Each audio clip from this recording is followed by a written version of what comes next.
Hey, welcome back, everybody. Another episode of Lemire Legends. We're going on another taxidermy adventure. The next stage of mounting a real skin rock bass. If you're the first time joining us, if you want to check out on some action of how we do fish skin mounts, we got a lot of series out there. Largemouth bass, bluegill, and this continued one of a bluegill or a rock bass. So anyhow, if you're catching up, that would be great. Please like, share, subscribe. But let's get to the point. That's why you're here. You want to learn how to do this. So here we go. What we need. This is 3M poly transport tape made by 3M, available on Amazon. I'm not affiliated or I'm not endorsing any of these products. This is just what I use. So this is a 3-inch roll, 3M poly transport tape. I use 100% acetone nail polish remover, Magic Smooth 2-part 50-50 mix hardener resin. This is a plastic. This is not a Pollock scissors. This is an inside joke. Only. It says fin only. This is an inside joke from one of our previous episodes, so you might want to catch up on that one. So anyhow, here we go. So what I did here, save some time because we've done this in a previous episode or two. I put the fin tape on the back of these fins. Okay, this poly transport tape, and that's basically how I did it. You don't have to put it on the spiny dorsal, just the secondary dorsal, and just enough to cover things up. You know, you don't have to bring this tape up over the top of your clay. It's not going to stick. And on this one here also, down here, you don't have to do those spiny dorsals. It's not going to stick. So if you just do it on the secondary part, that's good enough. Make sure your fins are clean of debris. My paper mache fish fill mix that we make here in the shop, make sure it's clean of that. You can just do that if you want to clean it off. Sometimes you can just dry rub it off with your fingers. A lot of times you just take a damp piece of paper towel. You can wipe it off that way also. One of the secrets of doing this, pro tip for you, and I've had several people. I used to teach taxidermy classes. Been at this. Just a quick bit about myself before we get into this. I've been at this a long time. 40 years roughly from the time I first did my first fish until now. But actually I was a full-time studio, a taxidermy studio for 25 plus years, somewhere in there.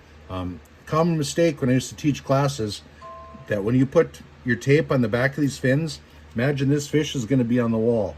Okay, so you want your tape on this side, okay, away from your viewing area.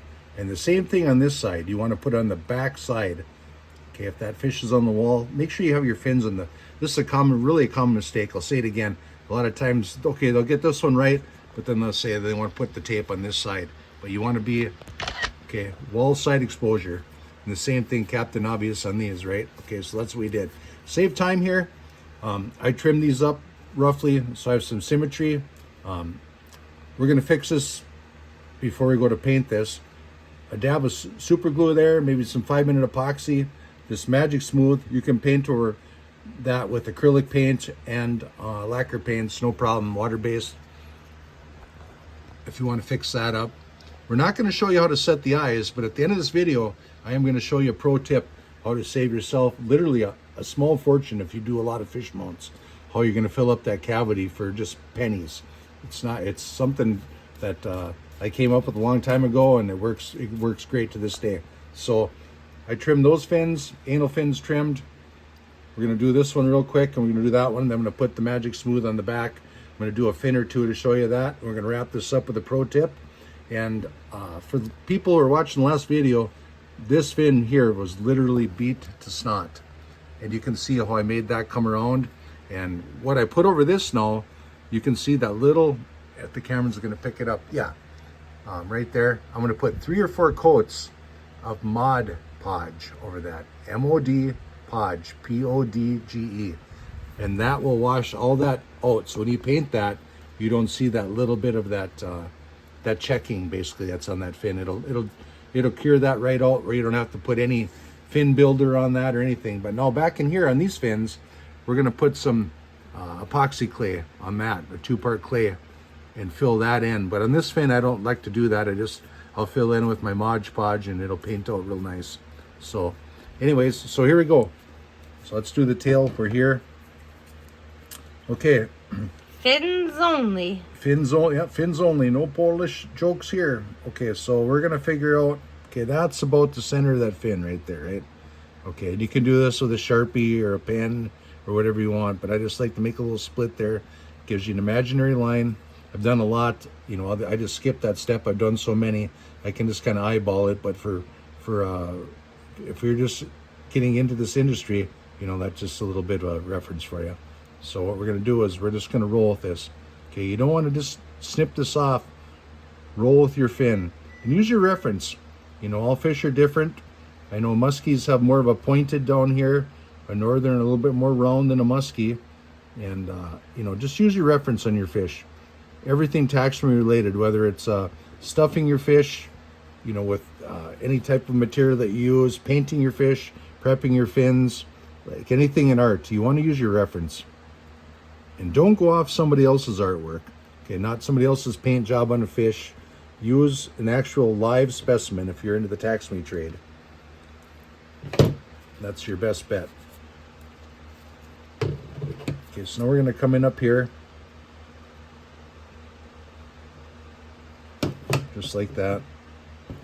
I like to take this sticky stuff off my scissors right away. Otherwise they start to get gummy and they want to stick to your scissors. But no, this is fins only because I got these earmarked in the shop. I just do fin work with these. These are a nice sharp pair of scissors.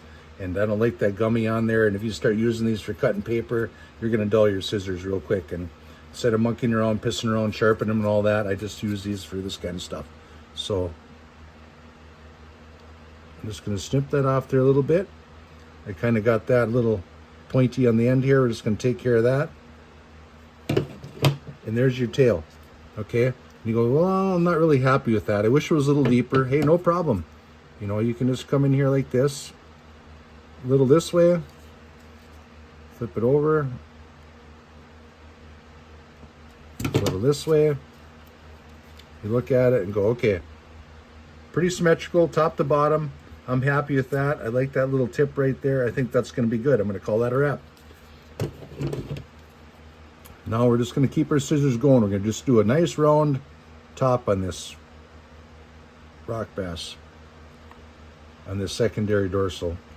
You know, I try and get as much as I can without doing a lot of little nipping with the scissors, because that'll give you a little bit of a jagged edge. And just one cut if you can. Okay, just like that. We got a good shape. We're going to come in the bottom here. Just like that. Beautiful. Okay, we got a little bit on the bottom here. We got to get that off of our scales. I'm trying to get my scissors lined up to get in there for one, maybe two little nibbles to take care of that. Just like that. Okay, and we got that little dog ear there. We can take care of that right now. Done. I'm happy with that. Now we get a little jagged little edge there, but sometimes I found out that when you put your Magic Smooth on there, you start feathering it to the end, your plastic, two-part plastic on the back. You can clean that up later, because a lot of times you start rocking this back and forth, you're going to start to split your between your skin and your fin right there. So just another little pro tip for you. You can come back in when you get a little more get a little stability and this gets a little more rigid. You'll have a lot better luck. So there we are. That's how you do your fins. Just real simple. And just to save a little bit of time, got my acetone. This is what I'm going to use for my thinning agent, you know, to spread my Magic Smooth. And what I got here, okay, this... You're just looking for 100% acetone. It's not a brand name. Yep, I just use 100% acetone. It doesn't have to be a fingernail polish remover or anything, but I like to use that to dip my finger in and to spread it. Now you can use water. You just get more repetition with the water. The water doesn't seem to go as far, you know, as when you use acetone. And just a word of caution, you know, if you do this many times over years and years, I'm sure dipping your finger in the acetone isn't going to be the most healthy thing for you. So what I like to use a lot of times is on the market, You can use a latex glove, but I like to have the feel for what I'm doing. So they have a couple items on the market. If you want to research it, you should be able to find it easy enough. It's just basically a cream that you put in your hands. And what that does is it sets up in just a few minutes. And it just gives you a little skin protection, you know, so that when you do stuff like this, you don't have to worry about chemicals and things like that. It's just a little skin protective. It's real cheap. It comes in a tube. You can find that any place, you know, out there you want to look for. But that's just, you know, safety first in the taxidermy shop. So let's get back at it. Okay, what we have here, the yellow is your hardener, and this one here is your resin. Okay, and it comes in a 2-quart kit, you know, one of each. It's 2 pounds here, 2 pounds here. Goes a long way. You can find that at any of your taxidermy supply companies. It's out there. If you research Magic Smooth, it's a brand name. It's been out there since I first started doing taxidermy, so you have no problem finding that. But roughly, if you mix those two amounts right there, I'd say, what is that, Joe? Maybe a teaspoon of each one. Yeah, probably about a teaspoon. You want to mix it thoroughly together, and that's what you're going to end up right there. Nice, creamy consistency, that color. You don't have any streaking or anything. That's what you want. All right, so we're just going to give you a brief overview on this. Now, I'm just going to do a fin or two. What I like to do is I like to start right here at the junction of where my clay in my tail met my body and my tail. I like to just start to fill that up. That's the first place to start to work this, okay? Just like that. Now don't worry about getting any over in the show side of your fish. We can clean that up at the end, and I'll show you where the acetone comes in handy for that. And what you want to do is you want to fill up the seam. Just like that. You don't have to have huge coverage. You don't have to make it real thick. And the other thing I wanted to explain real quick here is this is the benefits of using our 10,000 Lakes Lemire Legend fish fill formula that I've used for several years now, and I really like this. A couple reasons is I didn't have to sew this fish together. It's got enough glue in there. You can see what it did to that skin. I mean, it actually adhered when that cured. Look at that. I mean, I got a knife in there and I can hardly pry that loose. I really like that. It's got enough glue in there. So that's one of the benefit of using my product, my fish fill. And that will be available real soon here. Joe and I are working on a website. You haven't met Joe yet. She hasn't been on camera, and I'm not on camera actually that much either. But I hope to be soon. She's going to be getting there. We're going to show her she's into this. I'm going to be applying for my license real quick here. Yeah, she's going to get her taxidermy license real soon. But anyhow, I just want to give you an idea of how that worked. See what I did right there? I feathered that in. Okay, and I dipped my finger in this acetone. And you see how that works? You can tell when it starts, you lose the acetone off your finger. See how sticky that gets and it starts to smear? You put your finger in that acetone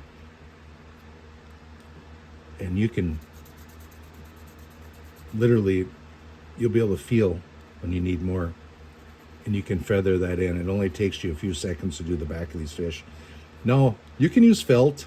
I mean, if you want to hot glue a piece of felt onto the back of your seams, I mean, if you're gonna do that, but I like this plastic, especially in these smaller fish.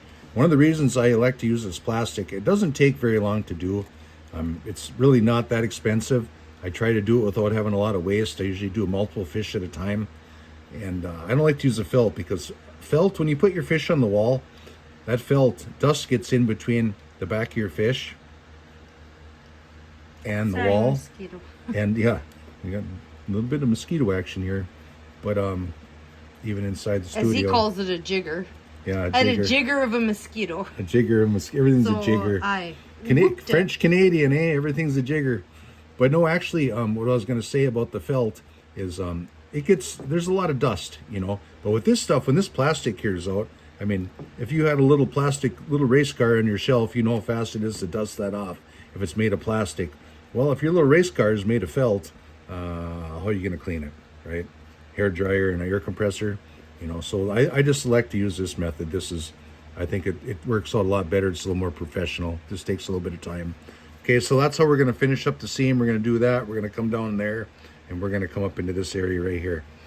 So you got an idea of how we do the seam. Real quick here, I'm just going to show you how to do a fin. Now on this tail, you don't have to bring that all the way up, plastic all the way. You can start right here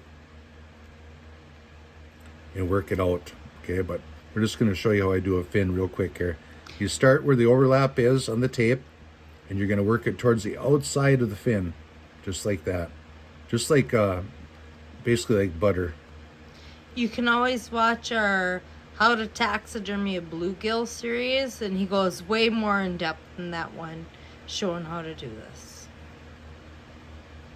We don't want to be too repetitive, but we're just following through with it. Yeah, people like the fish taxidermy, and we like to do a few fish taxidermy series here, and we got multiple overlaps on this one and that one. You know, we got a rock bass, bluegill one going, largemouth bass going. And our apologies if we don't do them back to back to back. If you're watching, but down the road, if you want to binge watch all of them, you know, you'll be able to find that easy enough. But I mean, it's taxidermy, and there's a lot of steps in between. Yes, there is. You know, you got your skinning process, you got your preserving process, you got your drying process, your prep work, and your painting. So there's a lot to it. So it's and not this isn't the only thing we're working on. We have tons that he's working on.